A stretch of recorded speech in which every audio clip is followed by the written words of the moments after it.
Did you guys see the Tyson Jake Paul fight? I stayed up for it. It's kind of like people expecting you to be 20-year-old Exactly. Robbie Keane against a semi-professional centre-back. Yeah. Do you know what it reminded me of? The WWE. Oh, Yeah. Vince Have you seen it? McMahon. Yeah, sick. Sick Unbelievable. documentary. It could have been him, though. It could have been Beya, because Beya was going to be a boxer. Yeah, exactly. He couldn't fucking box away with a paper bag, kid.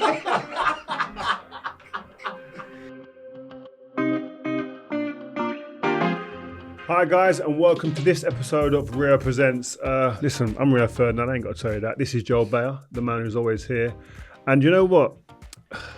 This week we've got one of my old teammates. You know what? One of my old roomies. We used to room together back in the day. I used to own the remote control. But Joel, I want you to read out this man's kind of rap sheet. I'm stats. genuinely excited for this one because when I first started watching football properly, you were that guy, the young teenager, man. Mr. Robbie Keane, member of the Premier League 100 club. 100 goals in the Premier League. There ain't many done that. He's done this. Nah, obviously we know the iconic celebration. You know what I mean? Yeah, the gunshots. Oh my gosh. He signed for R9's Inter Milan for 20 million euros in the year 2000. Was English football's most expensive teenager when he also played with the likes of David Beckham, Seedorf, Fernando Torres, Andre Pirlo, Roy Keane, and of course, the one and only Real. There's more names though. Mr. Robbie Keane. Way more names. How are you guys? What other names are there? Give us a few other names that you played with, man. Vieri, Samarano, Oh. Sinetti, Inter. There was all those boys, Rakoba in that. Those Was guys were Rakoba there? Rakoba was there. No, I Rakoba. tell you a story about Rakoba. We got knocked out. It was a playoff. We played against some Swedish team, and at the San Siro, and we got a penalty, and I wanted to take it. What? And all these other guys, who's there? Who's there? Oh no, like for everyone. Vieri, Rakoba at the time. Rakoba took it, missed it. We got knocked out of the Champions League. Oh my God. The next home game, there's a wall as you go into the San Siro. You know, you get down the tunnel, petrol bomb. The bus was on fire, so we had to jump out of the bus and run down to the tunnel because the fan was so gutted that we got knocked out. Who took the next penalty? I was going to say. He probably did, because he had that kind of personality. You know? What was it like though? You know, is that like just reading that out, like when we see each other, even me, who played with you and we're mates, I forget like you went to Inter Milan from Coventry for a crazy amount of money, 20 million euros back then, and you sit there thinking that from Coventry, that's like going now from from Southampton to like Barcelona or Real Madrid or something like that. You know what I mean? They were all the names on their team sheet, etc. So young as well, by the way. So young. Like, was it 19, 20? Yeah, I think What's it like walking I think in it was there? just 20. But what I did do for me was it gave me understanding of how to eat properly, how to do things properly, because they were at that time they were far ahead of us in terms of nutrition and stuff like that. So, and staying in the training ground in the afternoon, having Seedorf as my roommate, was the worst roommate ever. Was he? What? What a man! What a player! I know, top player, but worst roommate. Good at making cup of tea. Like I'll give him that. He used to have a lemon cake and a cup of tea at 12 o'clock. Where Seedorf used to watch. He used to have his laptop. I remember we used to watch at the time the cartoon movies, like the Lion King and all them. They started. What are you watching? Yeah, and we used to two single beds, quite tight. The rooms were small, and we used to get to the chair and put a pillow up and watch it. But I used to put it on around 11:30. So it's going into like 1:30 in the morning. But he could sleep in the afternoon. When the movie's over, we used to go down and in the kitchen, and he used to make a cup of tea and this lemon cake, famous lemon cake they had in Italy at the time. Yeah, so he wasn't a good roomie. Not as good as you. Wow. He didn't run the bat like you used to run for me. So when you go to Inter Milan, obviously, first of all, are you like not taken back? What's your attitude like? Because this ain't a normal move for an Irish boy, you know? It happened so quick for me because I went from U team, didn't go to reserves. I went straight U team, straight to the first team. At Wolves. And then a few years there, I went went to the Premier League, 1 year there, and then Strachan pulled me and said, listen, I don't want you to go. but you have to fucking go. That's what he said. He goes, I don't want to lose you. He says, but we're getting a lot of money here, and this is going to change the club. And he was gutted to. He goes. Also, Robbie says, you're going to one of the biggest clubs in the world at the time. I never had any fear. I never had any fear as a player. I didn't care who I was coming up against. I always thought, and you have to, as a player, you have to think like this. You have to think that you're better than everybody else that's in your position. You got the likes of R9 there. Yeah. What did they think of you, and did you see much of him as well when you were at Inter? So I lived in just overlooking the San Siro, and we had this apartment block. There was a few of us in there, huge. But Ronaldo was on the top floor. He had 3 floors. So his was just ridiculous. He had a jacuzzi there, but he was back and forth from Brazil. This is when his knee at the time. But he was such a great guy, great company, and we've met him over the years. Obviously, you know, he's a lovely fella. But at the time, that was everybody was like R9. For me, he's the greatest ever. Is he? Yeah. Is he the greatest? Yeah, ever. But he throws good parties as well. Yeah. What are parties like? What are they like? Yeah, Would I like them parties? They were good to eat. But the thing is, he had a chef as well, so I just used to go and have food in his apartment. You come to Leeds. Our striker list at that point was Mark Viduka, Alan Smith, Harry Kewell, Michael Bridges, Robbie Fowler. Robbie came after, a year after, yeah. So you had like 4 or 5 top tier strikers at the club. Crazy. You've done the same at Inter. You go there knowing you've got top strikers. What's the mindset of you? Because are you just going in and going, I'm playing? Yeah, you have to think like that, and it's not arrogant. So I think as any player, but I think certainly as a striker, you have to always back yourself. You have to always back yourself. I had a chance to go to Gary Kelly was ringing me the whole time. Kelsey's a funny guy. Yeah, man. Gary Kelly's the most craziest, funniest, best teammate you could ever ask for. But I just thought I felt the connection with certainly the Irish boys and the lads around my age, you know. So I had a really good feeling about it. And it weren't quite like Ronaldo, but we were in the same apartment block, weren't we? Yeah, remember Mavis from Coronation Street. Yeah, Mavis. Do you remember Mavis from Coronation Street? She's in our Google building. Mavis from Coronation Street. Oh, she remember she brought us up for dinner. Yeah. One night. She heard we was in the building. We just moved in, started renting it, and Mavis from Corrie knocked on, and we was like, "What the hell is going on?" I always say a lot of Leeds fans, obviously, because I went to United. A lot of Leeds fans just hate me and don't like me, which is fair enough because of the rivalry. I didn't actually quite understand it at the time, being a London lad, but I do now. But I always say, and Leeds fans, when I meet them, they're always, I support Leeds and that. And I go, yeah, it's one of the most enjoyable times of my career. And I weren't there long. It's the best dressing room that I've been involved in.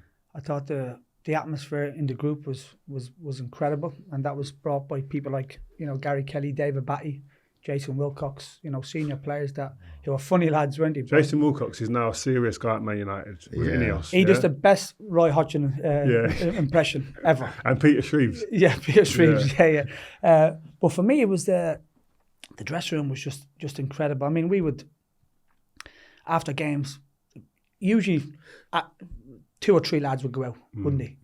You know, have a go for a meal or wherever, have a drink. We had like 14, 16 lads at a time on a Sunday. We go to the Bingley Arms and have a few drinks, but the togetherness was just incredible. It's because, like you're saying, normally you'd go, like a couple of you who are tight would go out and go somewhere, not tell everyone, just go and do your own thing. That was normal in a lot of clubs. But like you're saying, 14 strong. All of us there on time. If you was late, shots ready. You got to do shots if you're late. Like, and then he'd be singing, get the little, what is it, the banjo or whatever. Gary it was Kelly. Do you remember going back to Gary Kelly? Sorry, when you first have to sign, we used to have it where you go out on a Sunday after you sign, and they'll be singing, everyone's drinking, and you just get up and have to sing. Like the initiation. In the pub, like initiation. Like, what did you sing? I would have been Westlife or Boyzone or something like that. It's a shock. But you remember we had a Gary Kelly. So the pub was, Gary Kelly lived on a hill, and the pub is literally 10-second walk from his house. So you come down, and he goes, lads, wait outside for me. Wait outside. So we were outside.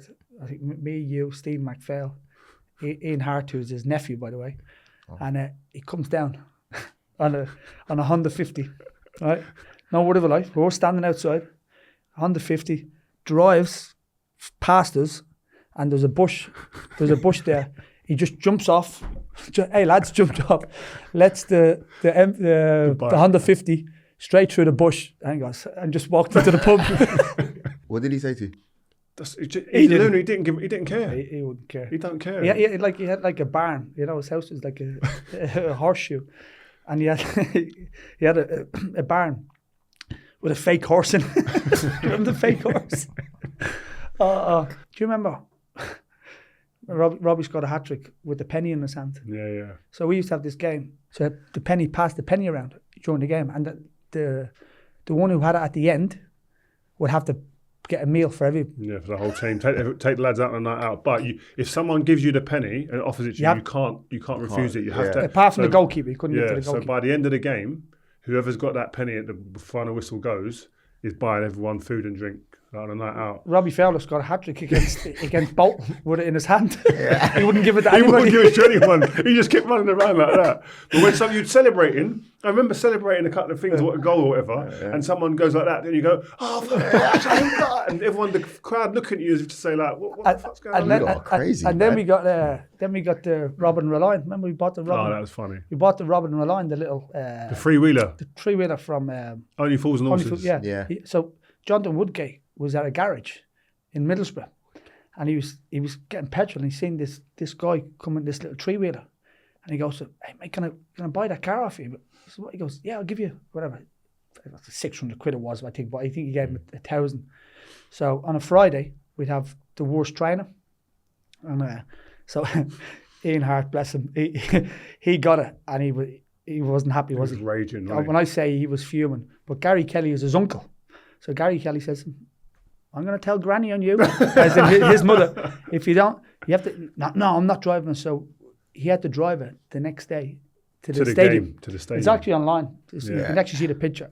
Honestly, so he had to drive a three-wheeler on the way to the game, all the fans there. Really? And I was waiting for him. Oh, it was so funny. You lot were like, we weren't serious. Outrageous. Yeah. If we were serious, we would have done some damage in the Premier League. You made like semi-finals of the Champions. You're saying you weren't serious? No, we were. I think that's why we were so good, because we were bonded. Yeah. The bond between the players and everybody, I think at the time, the staff and the fans, you could feel it, you know. But even Champions League, you said Champions League semi-final. Mm. We're going away to Valencia. We've drawn the first leg 0-0. We're all sitting there going, they are shit. They're bang average. We're going to go there confident as you like, no fear. Even that much fearlessness that the night before, we all shaved our heads. I was right. Owen had a ball dead anyway. But everyone shaved their heads. Remember, going the game when we get smashed 3-0. But it was just one of those like teams that you just like, we go anywhere, we're confident. It's fine. Look at the players we got. Do you know what I mean? And even when one of the funny things about when we room together, I always tell everyone, I remember Robbie come in, we're rooming 2 single beds everywhere you go. You got 2 single beds in a room, sitting there. I remember I was laying down. We always used to have a little. Another thing, we used to always have a glass of. Used to get little bottles of red wine in the room in the minibar in the Malmaison. We used to stay at home games night before a game, and we'd always have a little bottle each and a dairy milk together. Always, it was our thing. See, the thing is, but see this. Relaxing, wasn't it? Yeah, I was in Italy, and this is what people understand. When I first went to Italy, I couldn't believe it. Night before games and the day of a game, evening game, there'd be bottles of red wine on the table. So you'd have Pirlo having a glass of red wine. He played with a bottle of red wine. They smoke as well, though. Yeah, a lot of them smoke. Lunchtime, have a glass of red wine, go to bed, and people think, I had Trapattoni as my manager. Always had a bottle of red wine on the table, and it was just completely normal. So when I came back, I thought, this is like, you have a glass of red wine, and then a lot of the players after games, you'd see them on the bus. Laurent Blanc. Did you play with him? Yeah, great guy. Top man. Yeah, I think it was normal then back in them days in Italy. In England, not so much. No, I walked into the change room at United, half time. Fabian Barthez and Laurent Blanc. I was looking around. Where's my goalkeeper? Where's centre half? I said, Debate, where managers doing the toilet? They're in the toilet smoking. In the cubicle smoking. I was like, what? Gaffer's allowing this? And by the way, just any kids, don't do it. It's bad. Don't do that. Yeah, don't do that. But. Rooming, so we have a little bottle of red wine each, the little minibar one, and a dairy milk every game at the Malmaison. And I remember one of the first times, I was sitting and my eyes just started rolling to go to sleep. I turn around, look over, and this fella is stretching, no gear on the bed, stretching his hamstrings. Like, he's on the bed, like, up, legs up, stretching. And Like I that? went, yeah, like that. Look. I can do that. I can't do that. I said, what are you doing? I said, whoa, Robbie. He said, no, it's what I do all the time. I always do. Every now and again, just bangs out a stretch. What, no clothes? Bro, it's mad. I had a habit. I pulled my hamstring when I was a kid, and I was about 14, and then I was out for 4 weeks or something, and then since then I've always stretched. So constantly stretching. So I'd be anywhere. You should see me, just even if I... Yeah, just bang out hamstring I stretches. was in, like, LA Galaxy, I was in the White House, so I'd be like this, stretching. Barack Obama's about to come in, I'm just like stretching my hamstrings. But I think I was so flexible, so because of that injury. Wow. You know what? I want to go back to the striker situation. Yeah, We've got the main man here. Like, you can't have 100 Premier League goals and not talk about strikers in the room. It's incredible. Not only the strikers you played with in your team, but in the Premier League, me and Ria were saying before the show, there's a shortage of strikers in England, and number 9s in general. Like, do you think there's a shortage? Yeah. And why? Yeah. I think the way the game is changing, because certainly with the systems now, 4-3-3. So if you imagine now, me and Berbatov playing together, you wouldn't see that now. You see Rooney, Tevez, Rooney, Berbatov, or you wouldn't see that. You wouldn't see that now. Yeah, Hasselbank, Goodjohnson, No, Henri, Bergkamp. No. So there's no connections anymore. So if me and Berbatov played a team, you wouldn't see the connection that we had now. What we had then, because only one of us is playing. So because now the wingers are kind of inverted strikers, really, but they're not really strikers. So you don't see that connection with the, like, as you said, with Bergkamp dropping off, or Henri to running behind, me and Berbatov interchanging constantly. You just don't see it. I mean, the shortage of number 9s now. I was trying to think in the car on the way here. You know, when people say, like Man United, for example, people say, why is Man United going to buy a number 9? Who's out there? The only the ones now is Haaland, Lewandowski, still proper number 9s, I would say. Yeah. Apart from that, there's not many, is there? Gyökeres at Sporting Lisbon. Yeah. There's a big drop off in terms of the elite strikers. Yeah. Like you say, like a Kane, Haaland, Kane, Lewandowski. Then underneath that, no disrespect to any of the number 9s around the world, the level from them to the next ones is it's really not the same. The depth as well. If you just look at the teams you played in Spurs, Inter, you're rolling out Christian Vieri as if it's we've hardly spoken about him. I remember, when Sky Sports News used to always watch, and then remember on the side, Sky Sports News used to have the scorers, the goal, top goal. I remember at one stage it was Henri, Van Nistelrooy, Yorkie or whatever.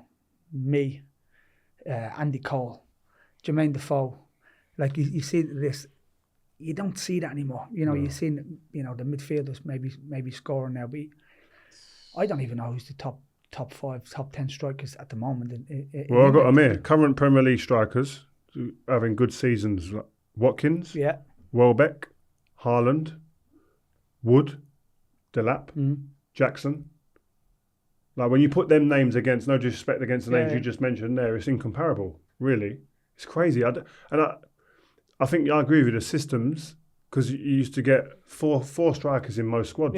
Yeah. So, I mean, you signed for Spurs and you had Darren Bent, Pavlyuchenko, Russia's number 9, Jermaine Defoe, there's 5 there. Yeah. He's having to go up to try and win a golden ball, to win the golden boot.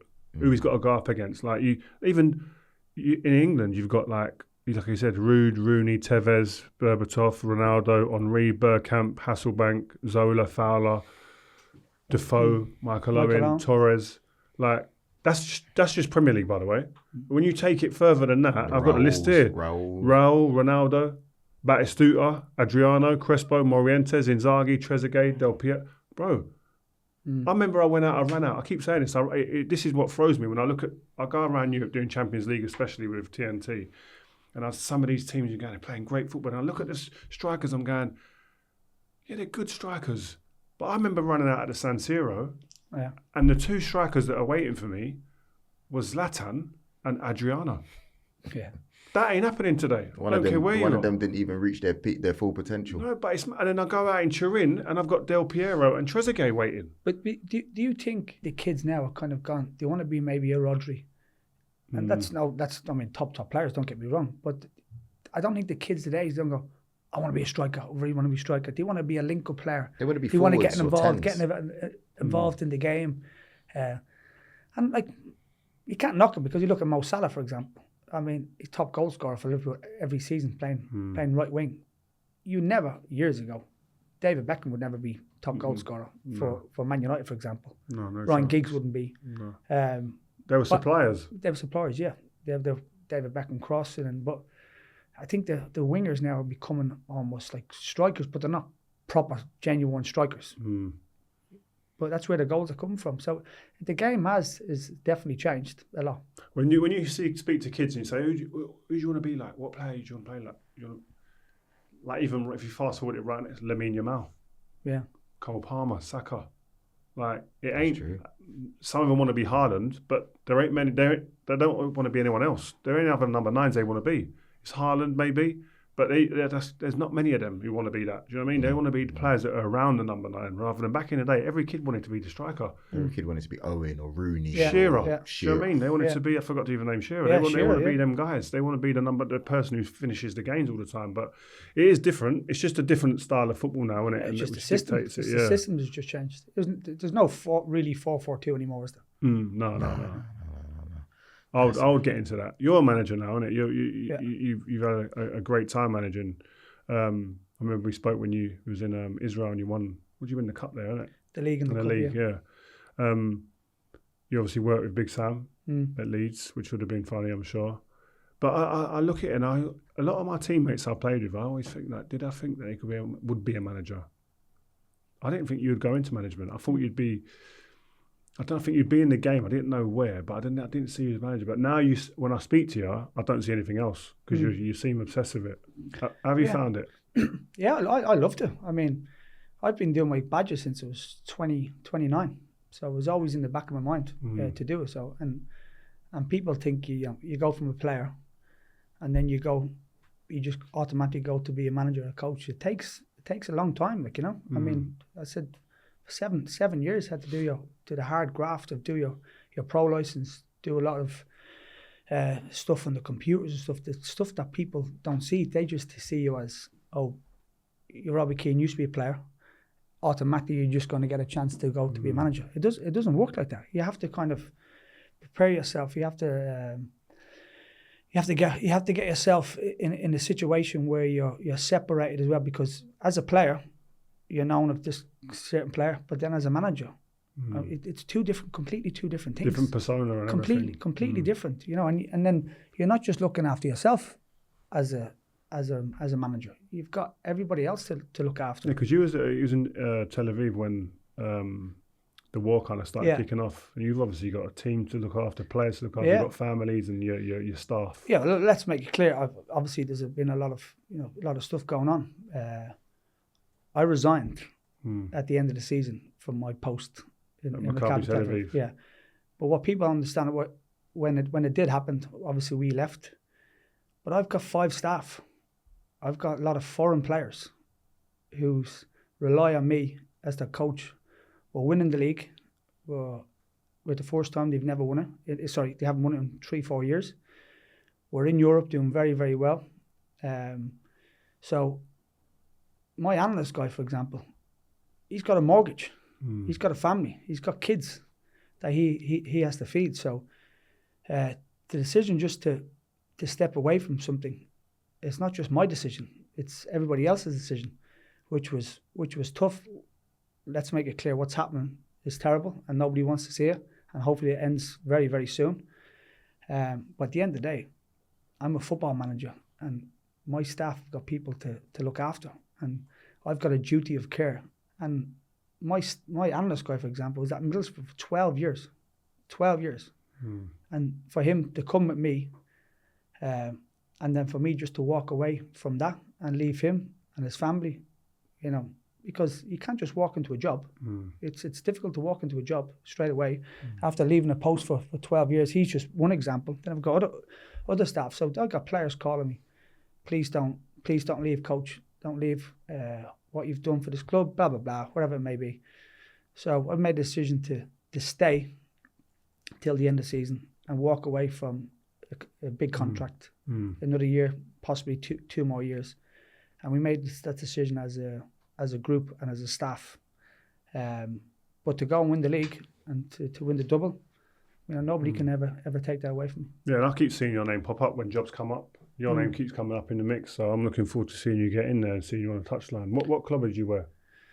Tracksuit or suit? No, not really not a proper suit, not a suit and tie. What you got on basically? Yeah, kind of with maybe a suit jacket and stuff. Yeah, not a tracksuit. Nice. But I look forward to definitely getting back, and I love coaching. I love helping young players. So we had a player last season called Torres. Great guy. In his whole career, he scored 9 goals. That was the highest he ever scored. Last year, he scored 19 goals for us. Oh wow! Now I'm not taking credit for that. Was as a staff, we helped him. We changed his game a little bit. But having that, and seeing when you're walking with someone on a daily basis, and then you see it come to a game, and you feel like you're helping somebody. I think my biggest strength is as a manager with people. Also on the training pitch and helping developing people. Certainly, young players. And we talked about strikers earlier on. Strikers like that's and attacking players. I love getting on the training pitch and helping them. I made a conscious decision to myself to always trying to speak to the players, no matter what, whether they're playing or whether they're not playing. Because at the end of the day, if you're going to win stuff, you have to have a team. You have to have a squad of players. And some players weren't playing at times.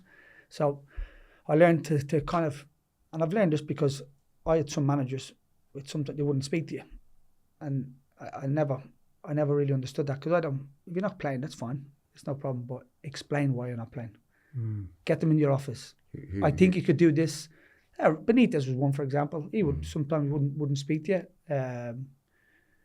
So I made a decision to constantly speak to the players and try and help them as much as I can, and you have to be honest with them. The reason why you're not playing. Yeah, the players can smell bullshit. I see Amarim the other day. He made a really nice interview where he was talking about how he's played in every single position. Yeah, I see that, yeah. And he said that the only 2 positions he hasn't played was in goal and as a striker. He goes, he knows what it's like to be a sub. I felt like he was indirectly talking to the players there to say, guys, it's not all going to be roses. No. So I think he's a man that talks to people. Yeah, I've read into that he's telling people that it's going to be different. The what you've been used to in terms of like the detail and position specifics for individual players is not going to be as kind of straightforward as it's been before. I'm going to make demands on players that's going to be different to what you've known, but buy into it because I did as a player.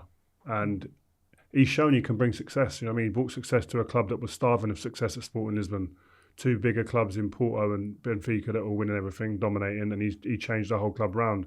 So he's shown credentials, yes, in a different league and a league not as powerful as the Premier League, but he's shown he can do that. So I think, listen, this guy, as we spoke about before, he's got Twitter pages waiting on edge, waiting for his press conferences because he always delivers a line.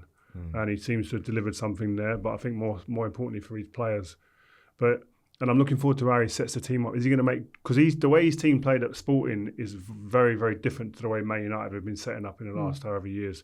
So will he make drastic changes? And that brings me back to you. What was the principles of a Robbie Keane team? The way I played was play from the back as much as you can, but don't be stupid. Well, I see a lot of managers now where and I've seen coaches, and especially centre-halves, and I told me centre-halves, if... I did it a few times last year.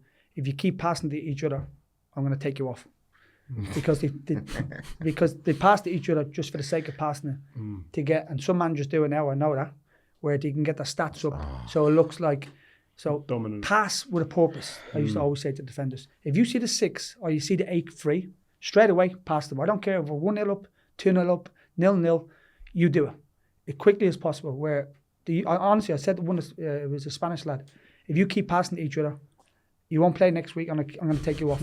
Because It's no purpose to it. I don't care whether I've got 65% possession or 55. As long as you're doing it on the purpose of getting the ball through the lines quickly and getting up to the pitch as quickly as possible. Did you hate stats as a manager? What about as a player? What was you like as a player in terms of stats, backing yourself up for goals and assists and stuff? I was at LA Galaxy, and we used to get the stats on a Monday. And Landon Donovan, who's a top player, by the way, and we were very successful together. But we lost a game against, I can't remember who it was against, Kansas City, I think. He comes in the Monday, and the first thing he looked at was the stats, see how much he ran, if he got the highest. And I'd see people running in games just for the sake of running to get the stats up. And I got, so he went in, so I went to the manager, Bruce Arena. I said, see these stats, you have to stop putting these stats up. You've got guys coming in, celebrating. I said, we just lost a game in the weekend. What, are we here to win games? Or are we here to celebrate our stats? Because if you want to get runner, go and get Usain Bolt. Or go and get Mo Farah if you want to run. But I'm here to win games. I'm not here for people to run. I used to see players on the pitch run around, no word of a lie, run just for the sake of run to get the stats up. So I stopped it. And to be fair to Bruce Arena, he stopped it. And because people were going, what's his stats? Comparing to each other. And I go, my stat is, I scored a hat-trick the weekend and I got an assist. There's your stat. What did you run? 8K. Yes, you run for your team, of course you do. But you don't run just for the sake of running. There's a structure to how you run. You look at Messi.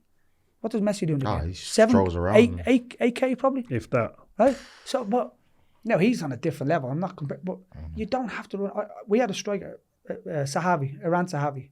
He was 37. He scored 39 goals for me last year. And he was the same. He was a bit like Landon Donovan, obsessed with stats. And maybe the previous manager before that wanted him to run around like a lunatic. So I said to him, you're 37 years of age. Do not move outside that box. You cannot score goals on the halfway line because you can't run the way you used to run anymore. So he scored 39 goals for me. And he to be fair to him, he's got an ego, but he can back it up. I want to get back to your playing career because I think it's like I said, we've got 100 goal in the Premier League man here. Ireland's top goal scorer. Like ridiculous amount of goals. It's crazy. And the celebration is iconic. Do you know what I mean? But you made some great moves and obviously you signed for Spurs twice and signed for Liverpool. But what was your time like? You got good memories at Spurs? Yeah, of course. I always loved the stadium. I felt comfortable straight away. Glenn Hoddle, it was a genius in terms of my kind of player, the way I like to play. He let me express myself, gave me freedom, and then going to learn off Teddy Sheringham. I learned a lot from Teddy Sheringham in 1 year. A lot. What about him with you? Teddy was a bad player. A lot, exactly. All in the mind. Man. And this we're talking about running earlier. I used to, because I was lively and sharp, I used to run around like a lot, but wasted energy. Teddy Sheringham said to me, and I'd never forget it. He goes, "Why you run so much? Sometimes just stand still. Everybody else moves." And then I just thought about it after, and then I watched him, and I'm playing with him, and I'm looking at him because he was a 10, Teddy, and I was similar a little bit. So I had to go high and see Teddy, and I just watch him. And I'd see him just standing still, and everyone is it's like slow motion. Everyone's running around, but he was 36 at the time. Always free, would always get on the ball, and I'm going. So I'm watching him. Now I understand what he means. So then I picked that up. That's what I'm talking about, running. You don't need to run around like a lunatic. Everybody's always moving around you. Sometimes just stand still, the space, and also where the referee is. Who's always got the most space in the pitch? Oh, gosh. It's true, isn't it? I never thought about that. Before. Referee. The referee, yeah, it's true. Referee. I've never heard that in my life. So watch. So see where the referee is. I used to go with the ref because the ref was always free. And players never think that. So last year, I would say to players, especially the number 8s, I'd say, look where the ref is. Go where the ref is. When you see the ref, your side, go close to them because that's where you'll be free most. That's nuts, isn't it? Nine-a-side is going to be crazy this week. You're gonna be signing with You the think ref. you're going to get a referee? Hey. You're going to sign a referee? Nine-a-side is going to be crazy. Who's been your best partner? Berbatov. Is it? Yeah. That was quick. You said that with no hesitation. Yeah. Why? I mean, I was so... everybody... Did he talk to you? No, he didn't. He talked a lot. He talks a lot now. Yeah. Honestly. He's not stopping Instagram, walk close to him. Like, Berbatov was just he came in with his suit jacket, his knife and fork, plastic knife and fork. Oh my gosh, you said that. Told you. Yeah, Hygiene, mate. Hygiene, massive. Knife and fork. Always came with a suit jacket. I think then he started to calm down a little bit. Always like tight. Always looked really smart. Fitted jeans. He always looked $1 million, to be fair, didn't he? But I just knew in the week, I was like, because we didn't really know him too much. He came from Leverkusen, and we already had myself, Defoe, I think it was Benty there. I came after. I think Benty was there, and the first week in training, I've seen a couple of things. It was a bit like Luka Modric as well. I'll get to him in a second, but the first week, I could just see me and him could play together. Why? But how? Because you know what? Because he wants to drop off. Yeah. You, a part of your game is dropping off. Yeah. Everyone would have gone, normally, we need two opposites. One that goes long, one that drops. Going from Teddy Sheringham. Yeah. Me and Teddy could play, yeah. probably wouldn't think we could do together. But I had to be the high guy when Teddy, because he'd drop off. But then Teddy would go behind, then I'd go. I'd drop short. So me and Berba, we just had that. Understanding. Soon as he went, I came. And that's why we were so difficult for defenders to play against us, because he didn't know whether I was coming or he was going. And the thing is with me and Berba, we weren't selfish for each other. I would get more of a buzz assisting him and him scoring and vice versa.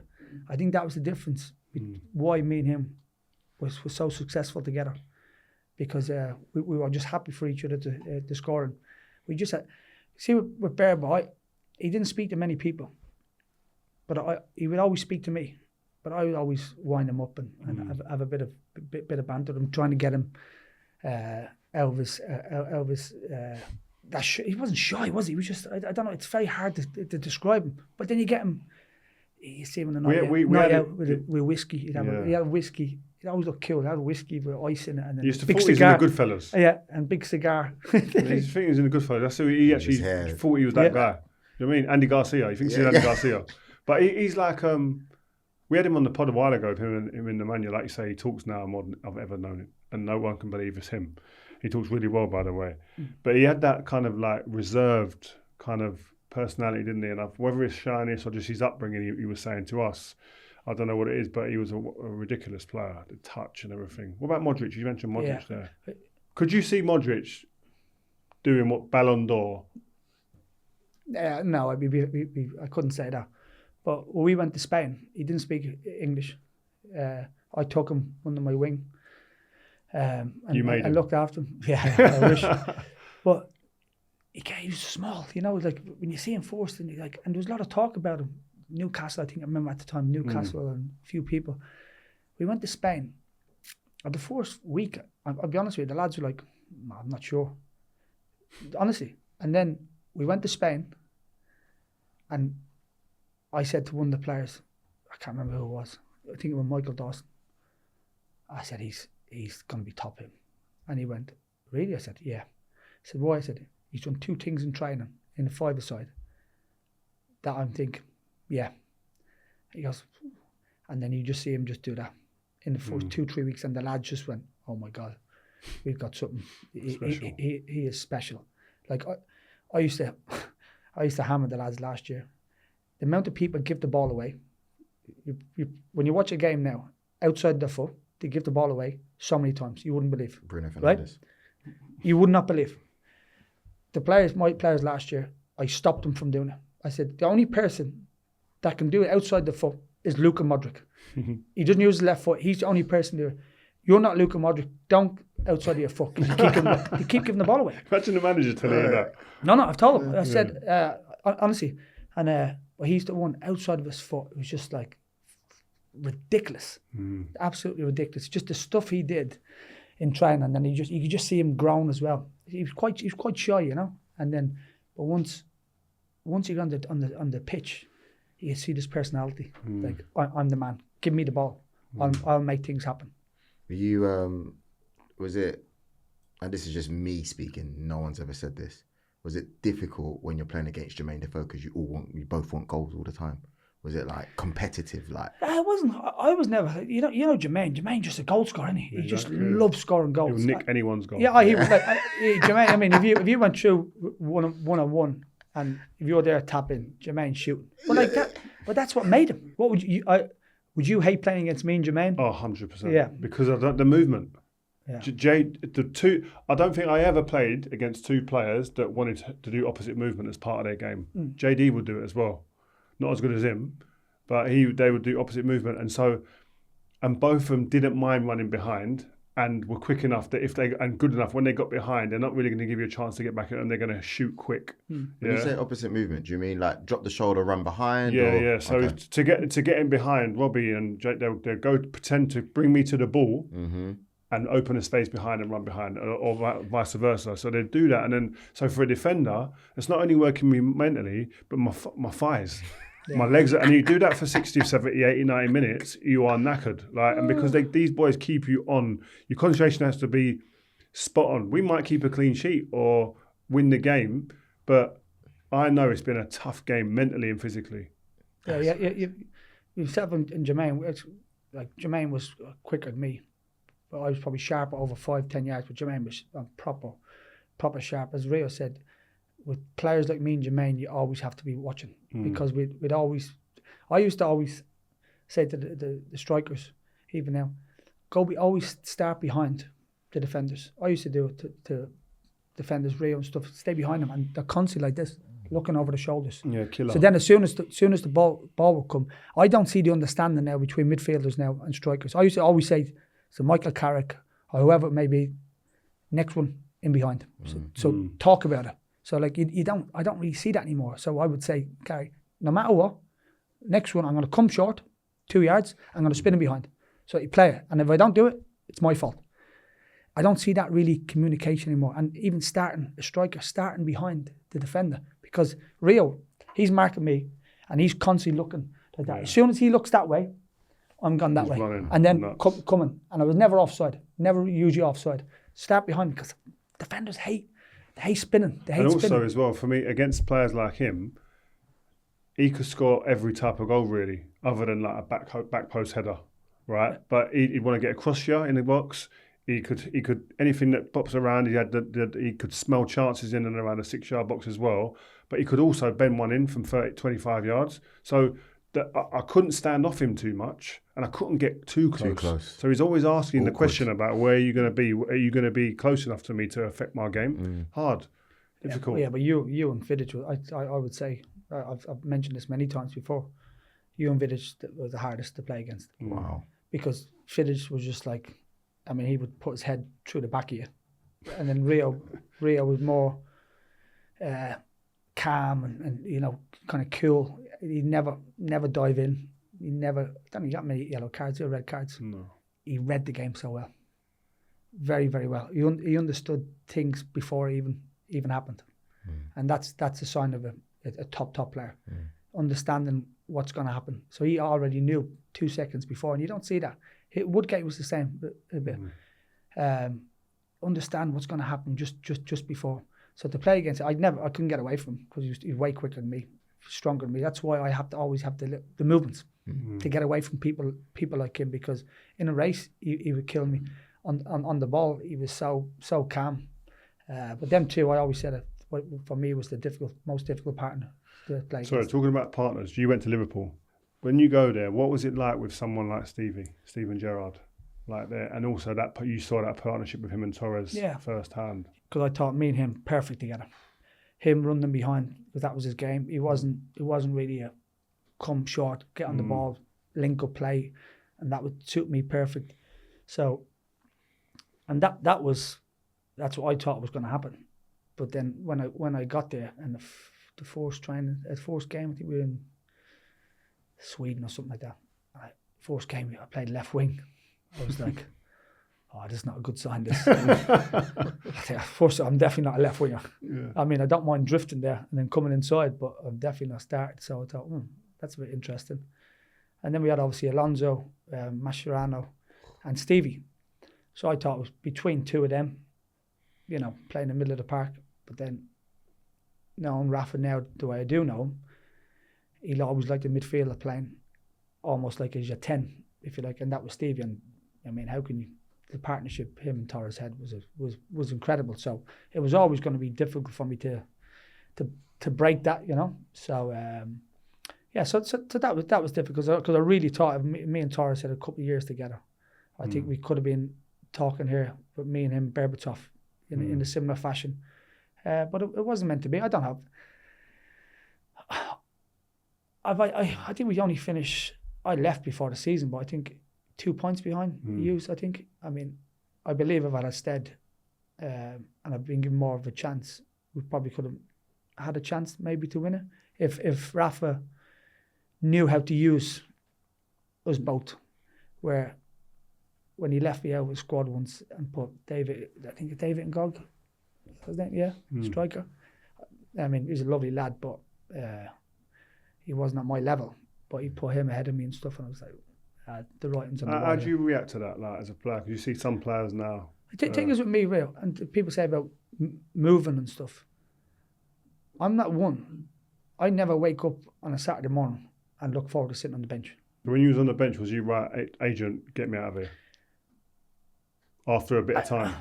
He was only there for 6 months. Yeah, no, but I was like, the thing is with Rafa, you know, he's not, and I've seen him with Stevie and stuff. Like he wouldn't be one to put your arm around you, but tactically, like brilliant.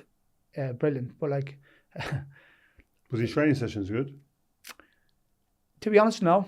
The more, because I know you, that's a big thing for you, isn't it? Training. Me, it's big. Yeah, especially I think for strikers as well. You have to feel sharp. And I'm now being a manager, you have to. You want to feel like the players have done something and worked, and you can do that in different ways. Yes, you need your tactical stuff, but Rafa was more tactical. Didn't let you do much finishing. Sorry, wait, what? No finishing sessions after you had to almost like beg him for Imagine that as a striker. Yeah, for shooting sessions. So it's just that is why every manager has a different way, and I'm not here slagging him off because I actually I've met him many times after him. But he was just a different manager. But tactically, see me, I learned a lot from him tactically, and I learned a lot from different managers how to do training sessions and what players want. Because the last thing as a player, what you want is come off the training pitch and don't feel like you've worked and you haven't got a sweat on. And that was his training. But that's just the way. But he was successful doing that. So that was his way. That doesn't mean I agree or disagree with it. That's just his way.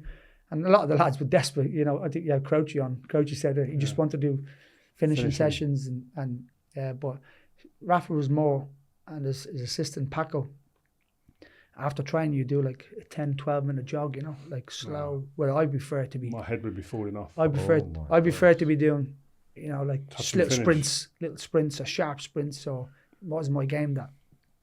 Just a little plod with your watch on. I had to do finishing sessions, even if it's like, even for like 5 minutes, 5-10 minutes, just sharp. And I've seen it I was talking about Sahabi last year. He was the same.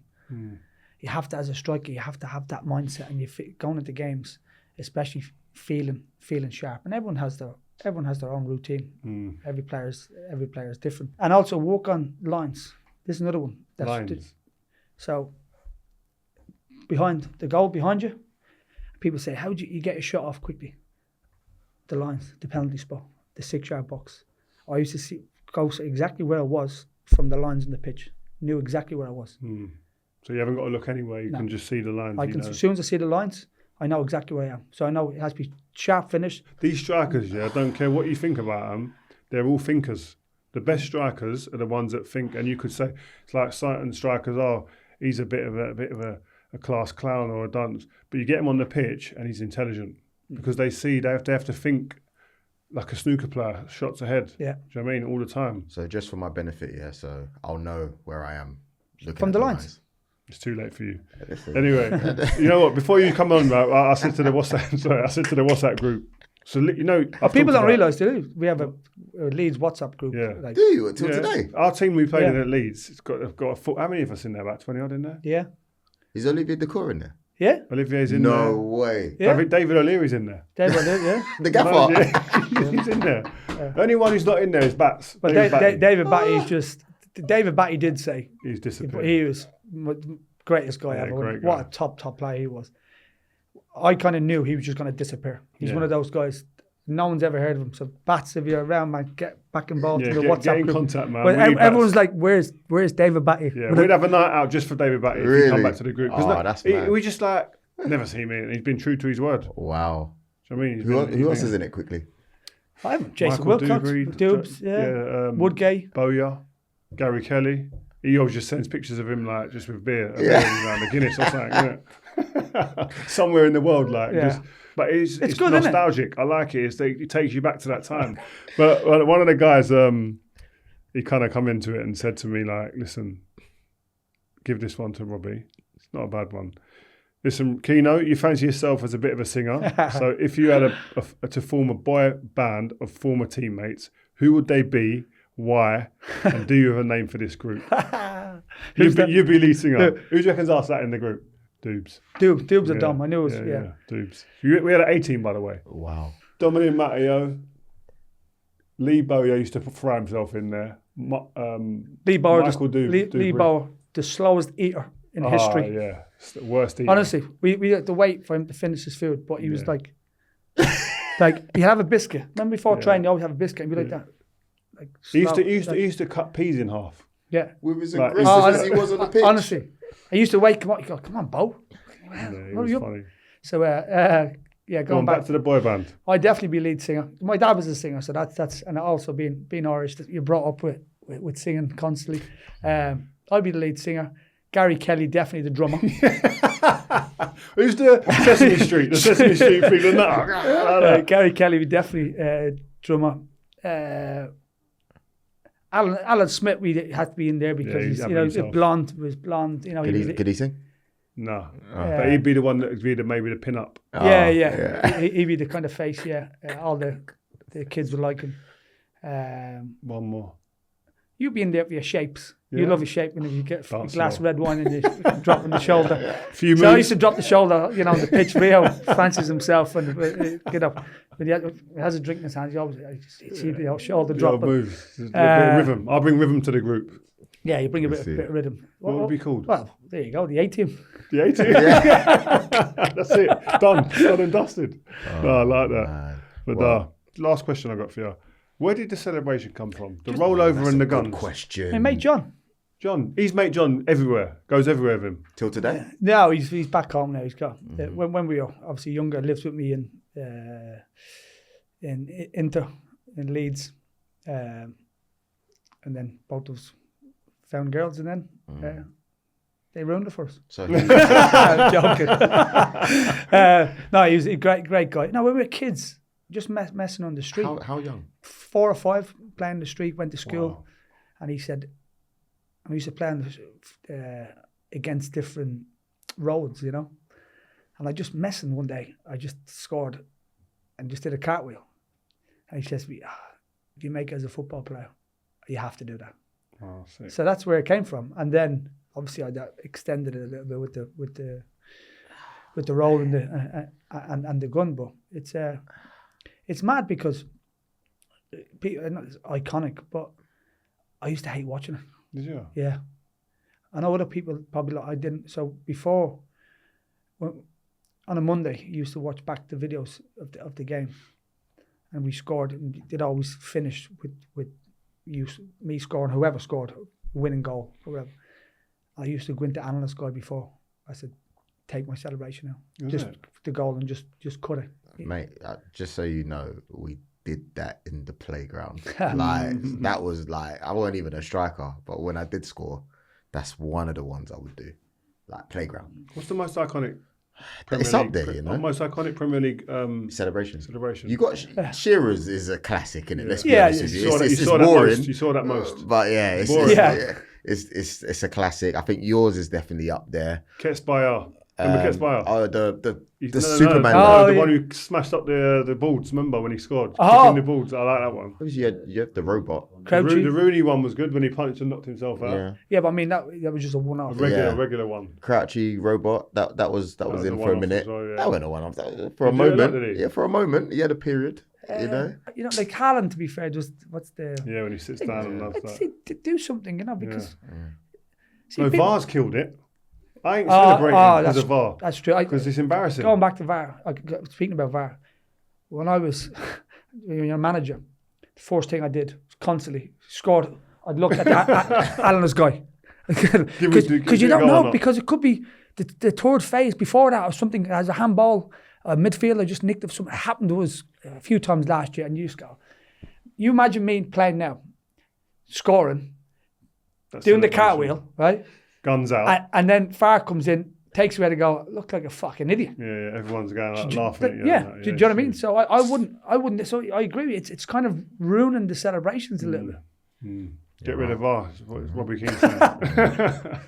Well, listen, man. Thank you so much. Love it. Love to see you, man. Pleasure, guys. Thanks for having me. Top man. Childhood hero. Thank you, Robbie. Pleasure. Thanks, man. Thank you guys for listening to this episode of Real Presents. Hope you've enjoyed the show. We'll be here every Monday throughout the season, so tell your mates and all get involved, man. If you've got a point you think we should be discussing or want to put us on the spot with a question you want answering, get in touch using the fans first at rioferdinandpresents.com email address or use hashtag RFP on social.